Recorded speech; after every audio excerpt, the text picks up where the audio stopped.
premièrement mooy Ahmed Lo ku ñàkk maandute la ku mën a tooñ la ñetteel bi mooy Ahmed Lo ku mal intentionné la parce que li muy def lépp ak la mu bind ci introduction téeram ne noonu lay doxee wuute na ak moom ñett yi ñoo fa daje. léegi nag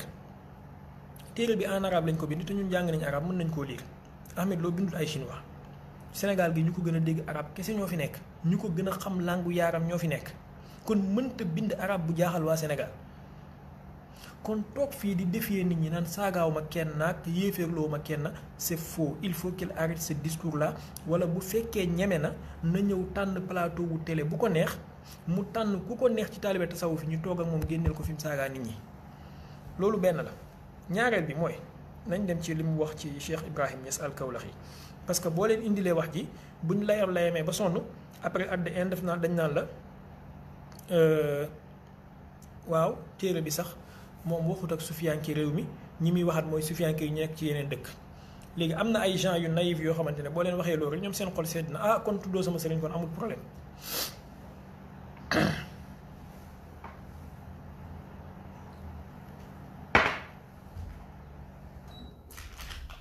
loolu ci naïveté la bokk maanaam bu ñu layamee ba sonn ne la waaw téere bi waxut ak waa Sénégal waxut ak Sidi Hadji Malick waxut ak Baye Niass waxut ak El Hadj Omar Foutiyou waxut ak Serigne Touba ñoom sufiyanke yi nekk ci bitim réew ak ci yeneen dëkk yi di def ay dérive ñoom la Cheikh na docteur di waxat kon yéen amuleen nag ñoom problème xam nga lu tax ñu am ak yow problème ba léegi mooy tasawuf benn tasawuf la mu ngi mel ni nga ne lislaam boo waxee lislaam képp kuy wuyoo lislaam dëgg-dëgg fu mu nekk ci àdduna bi daf lay engagé ndax yéen a bokk ci lu ngeen nekk képp kuy wuyoo lislaam boo ne lislaam boo waxee ab jullit nag loolu moom yaa ngi moom la mais boo ne lislaam moom engagé nga 1,8 milliard de personnes. léegi boo delloo ci téereem bi ci volume 1 bi ci page 478 wax ji waxoon naa ko ay at ci ginnaaw yaakaar naa audio bi da ngeen ko fekk ci YouTube bi mais xaaral ma répété ko pour mu dugg ci bopp ñiy déglu boo delloo ci page 478 Ahmed Lo dafay wax ne war a def fi du'a li Cheikh Ibrahim Niass al-Kawlaxi fii moom kenn du wax ne cité wu fi Baye Niass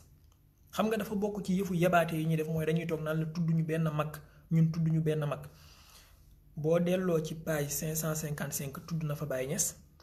boo delloo ci page 478 tudd na fa Baye Niass boo delloo ci yeneen page tudd na fa Baye Niass Cheikhu Tidiane ak Baye Niass ak Cheikh Umarul Fouti la gën a yàpp ci àdduna bi lu mu yàkkut Cheikh Umarul Fouti da koo fàtte lu mu yàkkut Cheikhu Tidiane da koo fàtte lu mu yàkkul Baye Niass da koo fàtte man nag li ma jaaxal mooy taalibe Baye bu gëm Baye Niass dem di toog ci palaat ci jotaayu Ahmed Lo ba ca Grand Théâtre man loolu moo ma jaaxal ba léegi loolu laa mënta comprendre mais dinañu ci ñëw koo xamante ne desalu la dara yow ak say sëriñ Cheikhu Tidiane bi nga gëm deselu ko dara Ahmed Lo pour moom waliyaasu billah Cheikhu Tidiane moo gën a yées ci lu yàlla bind maanaam pour Ahmed Lo tasawuf ba tasawuf daj Cheikhu Tidiane da ci gën a yées parce que boo jàngee téeram bi wax jooju la ciy wane ne tijaaniya ak tijaan yi gëm-gëm yi ñu dugal ci tasawuf sax ñoom ñoo raw sufiyanke yu njëkk yi ak yeneen tariqa ya mu ne war a def fi du'a in li Cheikh Ibrahim Niass al-Kawlaxi mu daal di ubbi entre guillemets wax ji may wax nii mu ngi ci page 478 ci volume 1 téere bi mu def 3 points de suspension déjà ci manque honnêteté intellectuelle ci ñi ngay cité ab nit xam ngeen lan la Ahmed Lo def fii dafa jël benn waxu Baye ne daf koy cité mais dafa jël ñetti wax yu bokkuñu téere bu ñu nekk bokkuñu année yu ko Baye wax bokkuñu circonstances yu taxoon Baye di wax mu boolante ñett yooyu yépp ci benn paragraphe def leen benn citation joxe benn référence comme si que wax ji ci benn place la nekk man li ma jaaxal mooy bu fekkee moom un académicien la un docteur la mën a def lii mooy ne académie boobu ñu koy jiiñ ak doctorat boobu ñu koy jiiñ ça doit être remis en question bu fekkee ña ko doon surveiller ak ñi jëloon teesam ba d'accordal ko signeel ko ñoom tamit ay docteur lañ moo ne seen xam-xam des na bi mu waxee loolu mu daal def 3 points de suspension mu ne warzuqnaa qutbaaniyata kulli qutbin wa fardaaniyata kulli fardin wa xawsiyata kulli xawsin wa jaamiyata kulli jaamiin xatta la nushaarak wala nuzaaxam mu defaat 3 points de suspension. gis ngeen première wax ji ak wax ji muy teg ci ginnaaw bokkuñu fañ nekk bokkuñu téere bañ nekk bokkuñu année yu leen bàyyi wax mu daal di ne wa turaqeenaa biha mu def entre parenthèse def bi salaatil faatixi ila xadaratil faatixi al xaatimi wa tutmisna fi muhammadiyatiha al ahmadiya wa turaqeena mu daal defaat 3 points de suspension. wax ji moom itamit beneen wax la ju nekk ci beneen téere boppam mu daal defaat 3 points de suspension da daal di ne wa turaqeenaa biha ya allah ila xadarati siyaadati al mutlaqi saajiziyati xadarati al uluhiyati xadarati al waaxidi al ahadi allazi lam yalid walam yulad walam yakun lahu kufuwan ahad mu def point. première wax ji mu ngi ci kanzul awliya. ñaareelu wax ji daayiratu mataalib. ñetteelu wax ji sirul akbar bokkuñu benn téere taalib baay yi may déglu xam nañ li may wax. Ahmed Lo bi mu ñëwee def point te ñaan gi yemul fii parce que ba mu waxee walam yakun lahu kufuwan ahad bàyyi daf ci teg ne subhanahu wa taala laysa ka mislihi shay taala an zalika uluwan kabiran subhanallahi walhamdulillahi wa la ilaha illa allah wallahu akbar wala hawla wala quwwata illa billahi al ali al azim. mais bëggut a indi loolu parce que bu ko indee du am lu mu jamee Baay Ñas te dafa bëgg a jam Baay wane ne pas-pas bu bon la yor. mais bu indee complément bi li ci Baay teg dafay wane ne Baay da doon wéetal yàlla di setal yàlla ci bokkaale di setal jaam yi ci nekk jaam yàlla des di nekk yàlla moom kenn. ndax wax na fa ne subhanahu wa taala laysa ka mislihi shay taala an zalika uluwan kabiran subhanallahi walhamdulillahi wa la ilaha illa allah wallahu akbar wala hawla wala quwwata illa billah. ku wax lii ba pare mën a tuumaal bokkaale yàlla ci wax Ahmed Lo indiwut ko mu dagg ko tibit sànni parce que bu ko indee yu akkiru alayhi sa footaw dootul mën a tuumaal bàyyi la mu ko bëgg a tuumaal. mu daal di ne bi mu indee wax ji ba pare mu daal di tëj parenthèse wala guillemets yi mu ubbi woon mu def numéro 1 mu wàcc ci hamish bi war a joxe référence wax ji fi mu nekk. mu ne sirul akbar page 451 jàpp page 452 mooy li ma leen wax léegi dafa jël ñetti wax yu bokkul téere ya ñu nekk yu bokkul année ya ko bàyyi wax yu bokkul circonstance mu boolante leen joxe leen ci benn référence ne ñoom ñëpp ñu ngi ci sirul akbar muy premier problème. deuxième bi ba muy joxe sirul akbar bi mu ne page 451 jàpp page 452 amul ci àdduna sirul akbar bu am 200 pages sirul akbar bu am 100 pages sax amut sàkkantuma 400 pages wala 500 wala 451 pages. ku ma mën a génneel sirul akbar bu am 200 pages maa ngi koy xaar amul. sirul akbar bàyyi ko bind ñun ay taalibe bàyyi lañ li bàyyi bind ñoo ko gën a xam Ahmed Lo fuuf bindu bàyyi ñoo la ko gën a miin fuuf. amul téere bàyyi bu tudd sirul akbar bu am 200 pages sàkkantuma muy am 450 pages. léegi Ahmed Lo bi mu defee référence ne sirul akbar page 451 jàpp page 452 fan la ko jëlee mu ngi mel ni ma ñëw ne la nangam ak nangam mu ngi ci laxdari yu nga ne ma ci ban page ma ne la ci page 820 te laxdari bi nekk suñu loxo matul 32 pages laxdari bi nekk suñu loxo matul 50 pages sàkkantuma page 100 page sàkkantuma 200 léegi man ma ñëw ne la mu ngi ci page 820 ci laxdari. Ça pose un problème académique et scientifique et méthodologique. léegi yow nga bind li ñu titré la ci doctorat signé la ko ci ay professeur ak i docteur ñu ne ñoom ñoo la doon surveiller moo tax Cheikh Tidiane Gaye rahimahullah ba muy wax ci téere mi daf ne moom il doute sax est-ce que Ahmed Lo moo bind téere bi dafa mel ni Ahmed Lo moom daf koo signé rek maanaam dafa am beneen comité ak i beneen mbooloo ay naar yu bind téere bi biñ paree ñëw Ahmed Lo moom def ko ci turam moo tax al muwaqqi'u alayhi la ko daan tuddee ci nga xamante ne moom moo signé ci kaw téere bi. Ahmed Lo daal di def commentaire am nag bi mu indee wax ji ba pare ak manque honnêteté intellectuelle bi mu ci def ba pare mu daal di def commentaire am te lii fii la danger bi nekk. mu ne fa haza suufiyu lkabir xatta fi munaajaatihi yataraqa min alqutbaaniyati walxawsiyati ila nubuwati summa al uluhiya bi uslubin yuqarriru al ittihaad suufi fi awdaxi suwarihi. lii mooy problème bi lii maanaam ku la firil baat bii bu ne la Ahmed Lo saagawul Baye Niass boo ko mënee talaata mel nga talaata ko ku dégg arab bu liiree lii xam ne ne kii desalatul bàyyi dara ci saaga lan la wax mu ne suufiyanke bu mag bii kan la ci jublu mooy Baye Niass mim cité ci kaw mu ne ba ci ay munaajaatam maanaam ay ñaanam ak wéetal yi muy wéetal yàlla mu ne da ngay gis muy yéeg di échelonné jóge ci xutbaaniya dem ci xawsiya dem ba ci ab yonent maanaam nubuwatu dem ba ci nekk yàlla sumal uluhiya ca maqaama yàlla ga mu ne bi usluubin ci doxalin boo xam ne nag yu xariru al ittihaad suufi dafay saxal di leeral di tëral dëgg-dëgg pas-pasu ittihaad mooy pas-pasu wax ne yàlla ak jaam bi benn lañ wala jaam bi mooy yàlla wala nangam yàlla ak jaam bi dañoo booloo bi sufiyanke yi gëm mu ne fii aw daxi suwar yi ci anam ba gën a leer ayca tegalal Ahmed Lo lii ci plateau wu télé mu liiral la ko firil la ko ba pare nga xool ba xam il osera dire que saagawut Baye Niass ku la mën a wax ne Baye Niass dafa jàngale wahdatul wujud comme ni ma leen citeel sànq ci page 555 ku la mën a wax ne Baye dafa yar taalibe mi ci wahdatul wujud Baye dafa sos ay zaawiyam ci wahdatul wujud ëlbatiku wax na ne Baye ci ay munaajaatam dafay taqrir al ittihaad te ittihaad muy pas-pas boo xamante ne mboolem boroom xam-xam yi dañu ne ku ko gëm yéeféer la ba ci Baye Niass dafa bokk ci ñu gëm ne ku gëm ittihaad ak xulul yéeféer la nga ñëw yow ci sa téere di ko askan ne moom dafay saxal loolu da koo gëm ba pare yamu ci nga koy tuumaal ne dafay jàll jóge ci xutbaaniya di dem ci nubuwatu di dem ci xawsiyatu ba ci uluhiyatu ba pare bu ñu waxee yow ak say taalibe ngeen di wax ne saagawu leen Baye saagawu leen benn mag Sénégal fii boo fi saagaa Baye Niass loo deseel yeneen mag ñi li Baye Niass nekkoon ak li mag ñi nekkoon lépp benn la de boo saagaa Baye Niass bàyyiwoo kenn donc lii mooy problème yi nga xamante ne nii man dama leen cee jox ñaar mais mënoon naa leen cee jox des centaines et des centaines maanaam amul page ci téere Ahmed Lo bi page booy jël lu dul ne am na problème bu ci nekk kon téere bi boo ko tegee ci balance su xam-xam ça pèse 0 plus 0 plus 0 plus 0 multiplié par 0 boo ko tegee ci balance su xam-xam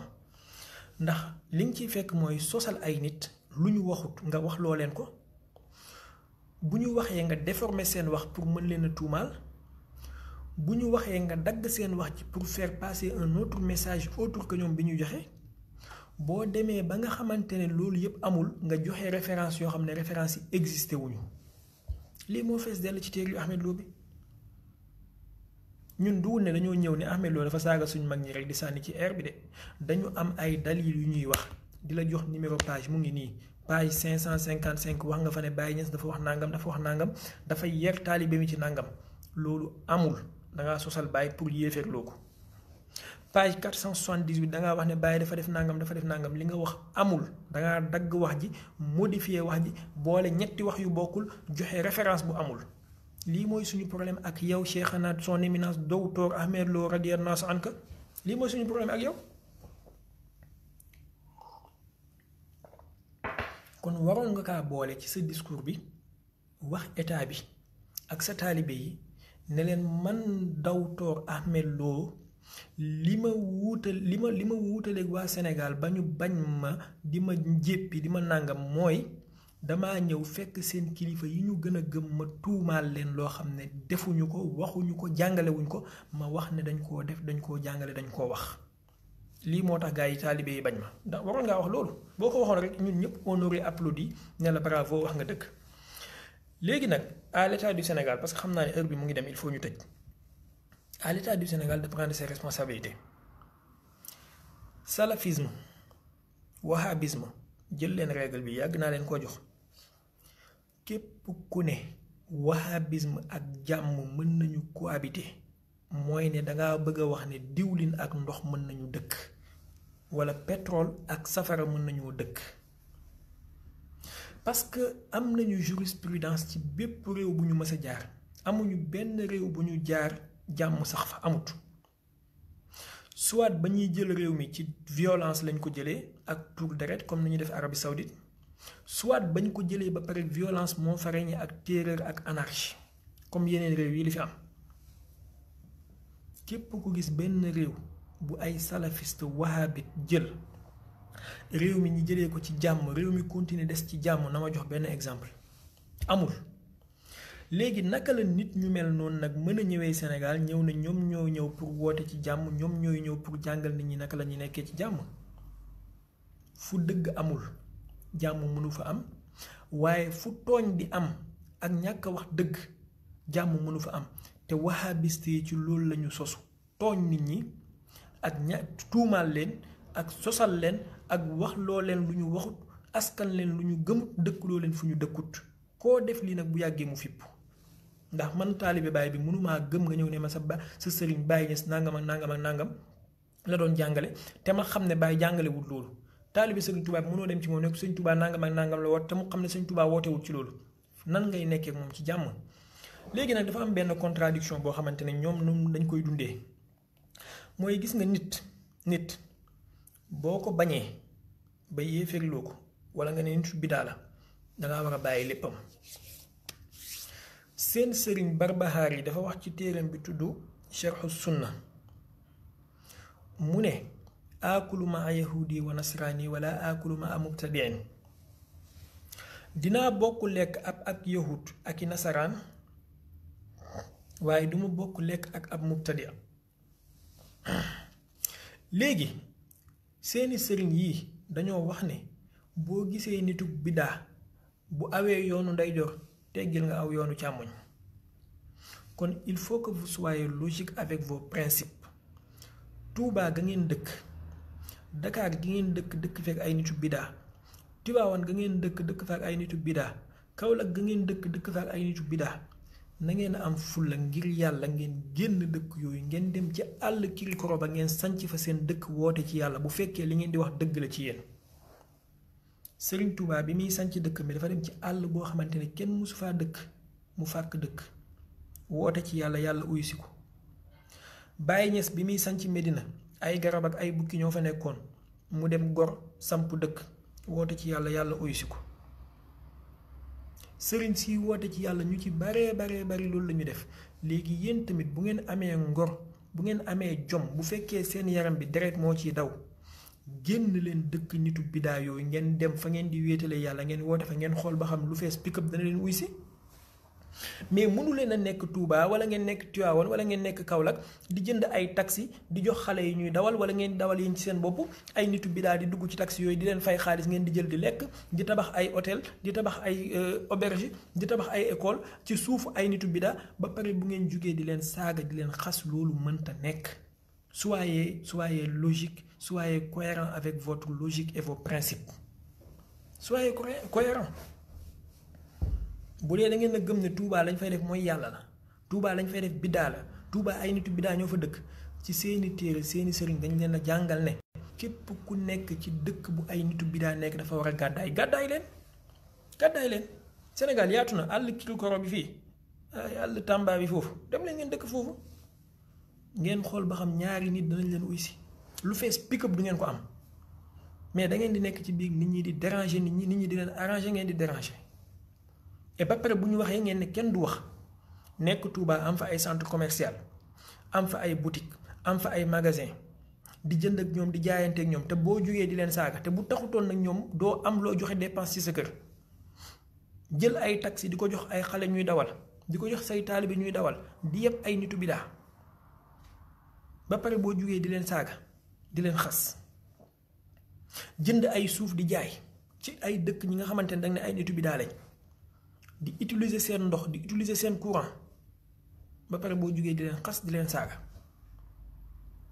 wax ji li ko guddal li ko gàttal mooy Sénégal dëkk la boo xamante ne dafa am ñu ko mooñ ci woote ci yàlla soxlawuñu beneen woote bu bees buy nit di fi ñëw naan ñu nàngam leerul kaay ñu leeralal leen ko soit da ngay ñëw nga jàngalin boo xamante ne doo vexé kenn doo tooñ kenn nga woote jëmee ci yàlla ci sa gëm-gëm ak ci sa xam-xam soit nga may nit ñi jàmm mais mënoo fee ñëw li fi nit ñi bind yépp nga ñëw ne danga koy defal critique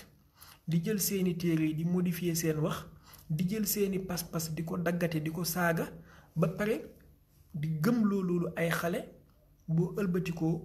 ñu xoj la ci miir bi nga nar a génn def déclaration naan man waxuma dara dañ maa tuumaal dañ maa sosal dañoo am acharnement ci sama kaw kenn acharné wul ci sa kaw kenn acharné wul ci sa kaw kenn acharné wul ci sa kaw yaa fi diwoo puudar génn nit ñi di la yuuxoo boo ko diwoo wutoon kenn du la yuuxoo alors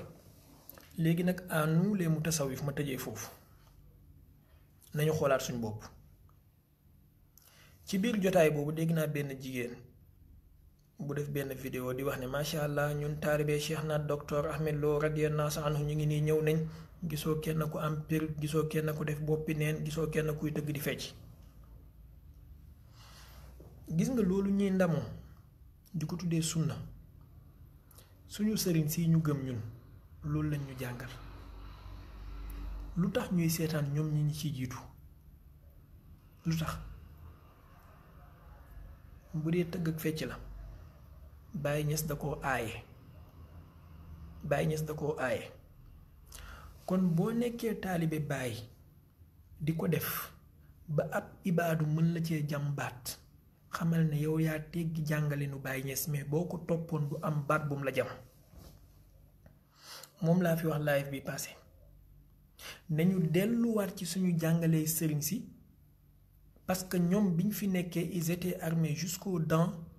ñañu yaroon dañ leen a jàngal ba ñu dañu réer waaye ñun tey dañoo xuus ci réer xuus ci fanatisme di def loo xamante ne nii moom lañu noon bi di amee lum ñuy jamee jamono Baye Niass ndax di nga gis benn jigéen bu taxaw ci kanamam di fecc wala benn jigéen bu taxaw ci kanamam solin boo xamante ne danga naan lii charia daf ko récuser kon tey bu jigéeni salafiste bi ñemee taxaw grand théâtre di la jàmbaat boobu yow jigéenu taalibe Baay bi wala yow jigéenu taalibe mutasawif bi moo xam muy taalibe Sëñ Tuubaa wala muy taalibe Sidi Hadji Malick yow yaa wàcc yoon xoolaatal sa bopp bukki bu yebee waxambaane ca doxin wala alors bi ci topp mooy suñu mbokk sufiyanke ya demoon grand théâtre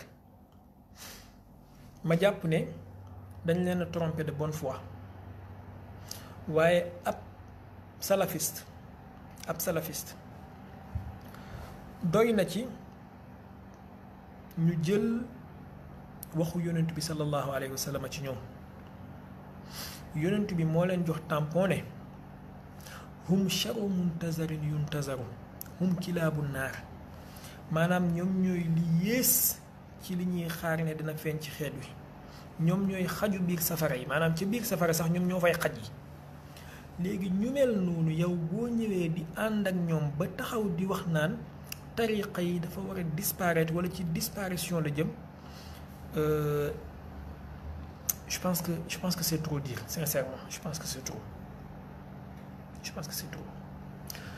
parce que l'islam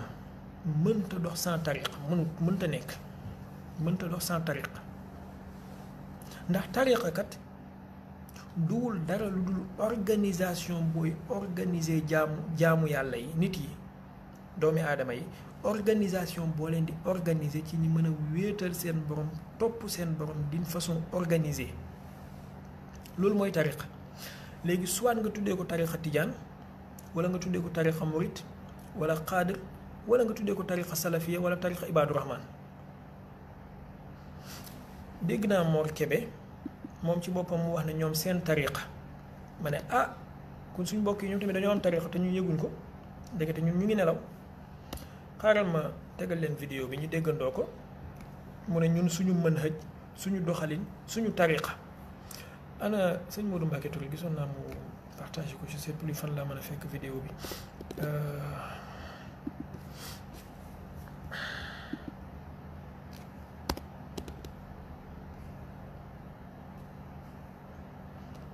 donc wax ne tarixa yi dañuy disparaître wala ci disparition lañ jëm tout simplement parce que xëy na kii wax loolu am na frustration bi nekk ci xolam wala problème bu mu am ak i nit nañ déglu Mor Kébé après ñu continuer. loo wax ñu xëpp ci suuf bëgg nañ kut ko kut yàq sa der yàq sa image léegi dañuy daal di jël wax jooju commencé tasaare ko di indi ay jiixi jaaxa ci bopp ndaw ñi mais nañ def ndànk voilà nañ def ndànk fi kenn nekku fii di tasgiye kenn ñun suñu yoon suñu manhaj suñu tariqa dafa leer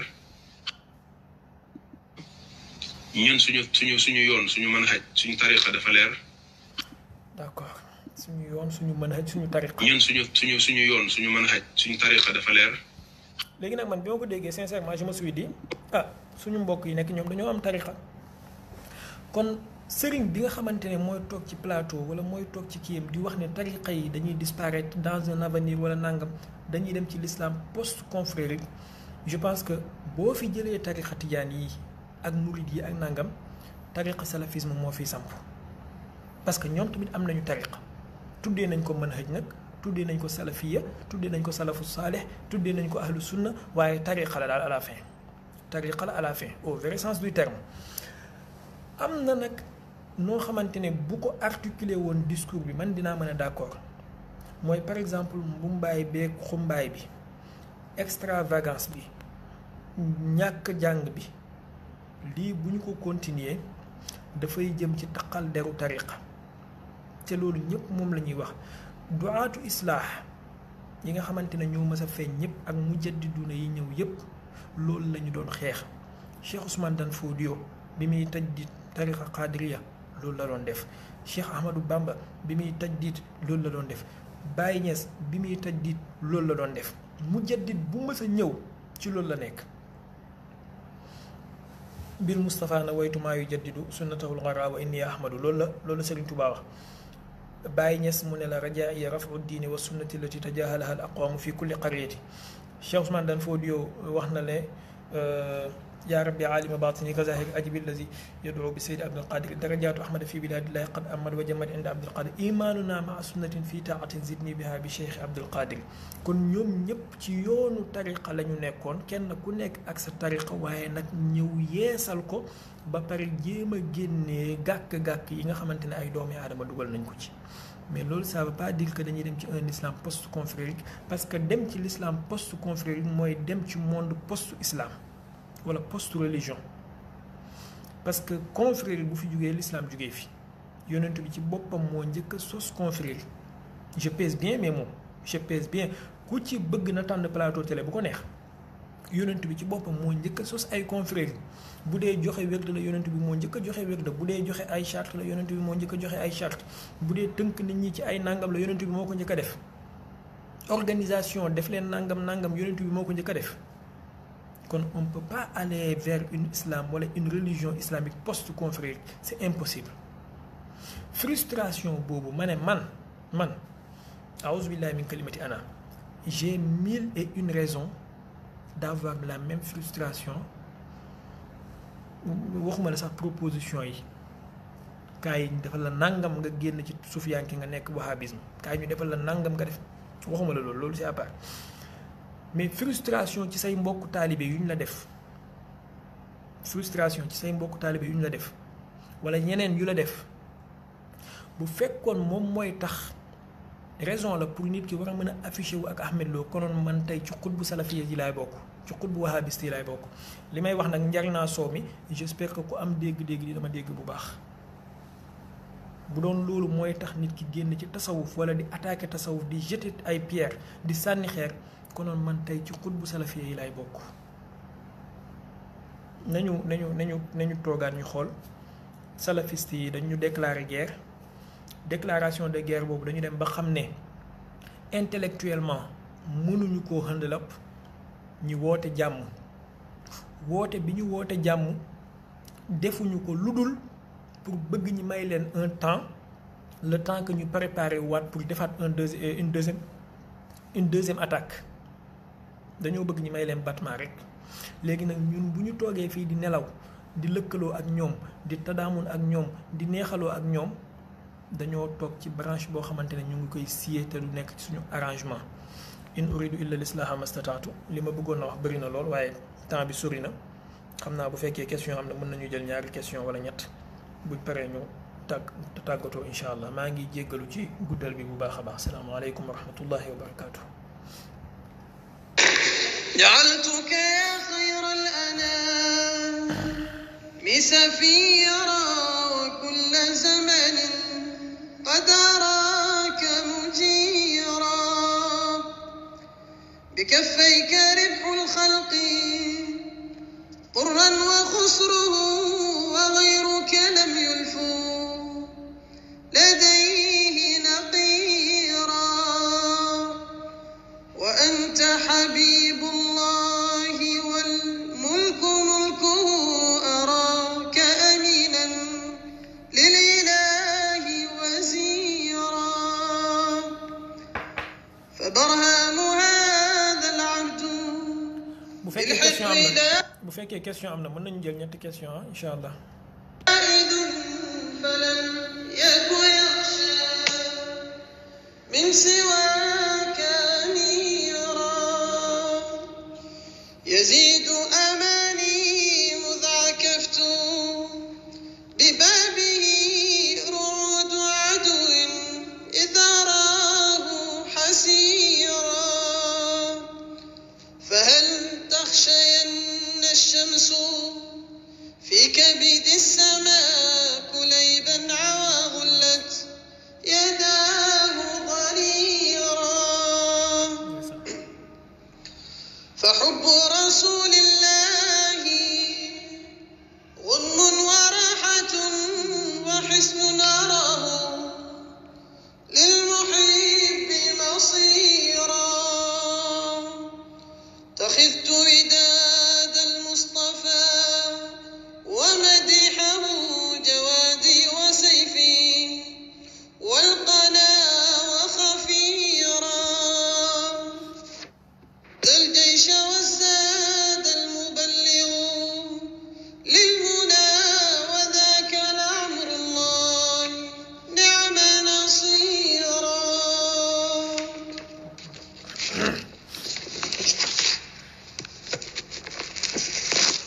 وهو خاتم للرسل وهو إمامهم فأول تلك الرسل Seydi Malick maa ngi جاء خيرا وباطنهم حقا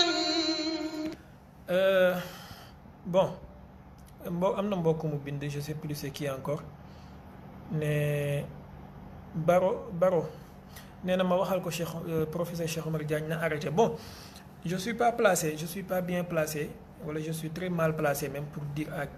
qui que ce soit rawatina ku mel ni professeur Cheikh Omar Diagne naan ko na arrêté wala nangam Cheikh Omar Diagne boroom xam-xam la nit ku baax la nit ku jub la nit ku bëgg lu baax la man loolu laa xam ci moom léegi nag nit ki mën nga d'accord ak moom mën nga bañ a d'accord ak moom Imam Malik dafa waxoon ne kullun yu'xazu minhu wa yuraddu amul kumu lu dul ne dina am lu ñuy jël ci moom am lu ñuy bàyyi moo xam ci ay waxam moo xam ci doxalinam man sincèrement li ma d'accord ak Cheikh Omar wala ay discours am wala doxalinam boo xamante ne xëy na dem gi mu dem daal ci jotaayu Ahmed Lo man d'accord ma ci bon loolu nag sama diggante ak moom la man dew ma diglewu ma ñu dem du ma digle ku dem ndax yu baree bare du ma défendre seen discours du ma défendre seen woote parce que xam naa li ci lalu léegi nag nit ku jàng doctrine wahhabisme wala rek nga déggee ko ci seen nopp ci seen làmmiñ mën nga ko rafetlu ndax yàllaa leen may neex làmmiñ googu loolu yonent bi waxoon na ko boo déggee ni ñuy jàngee alxuraan da ngay xeeb sa bos ndax dañ koy neexal boo déggee ni ñuy jàngee xadis da ngay xeeb sa bos ndax dañ koy neexal boo gisee ni ñuy jëfee da ngay xeeb sa bos ndax dañ koy neexal waaye nag yonent bi jox ñu conclusion mu ne loolu yëpp yeggul ci seen xol yi ci seen làmmiñ yi layam maanaam ay jëfu naa feq la bu ñuy dee safara lañ jëm donc jàpp naa ne daal nañu continuer ñun di jàngale lan mooy wahhabisme ak mbonam bu ko nit ñi xamee danañ leen mën a moytu ndax li nekk ci téere Ahmed Lo bi te ma cité leen ci ñaari yëf kese mësoo dégg benn wahhabi bu toog ne la wax ji mu ngi ci téere bi liñ lay wan toujours mooy ñoom amuñu benn problème ñoom dañoo ñëw sax pour dëggal li fi mag ñi bàyyi woon te ñaar yi ma la fi cité nii kese doy na ci wan la musiba yi nekk ci téere bi te wax naa la ne ñaar yi moo ci gën a tuuti donc ku leen xam daal dana leen moytu nañ continuer xamale leen ak nit ñi rek bañ mën leen a moytu وذلك ظاهر فجاء بشيرا للجموع نذيرا فآليت لا أنفك أنسج مدحه وكنت لشرب العاشقين مديرا.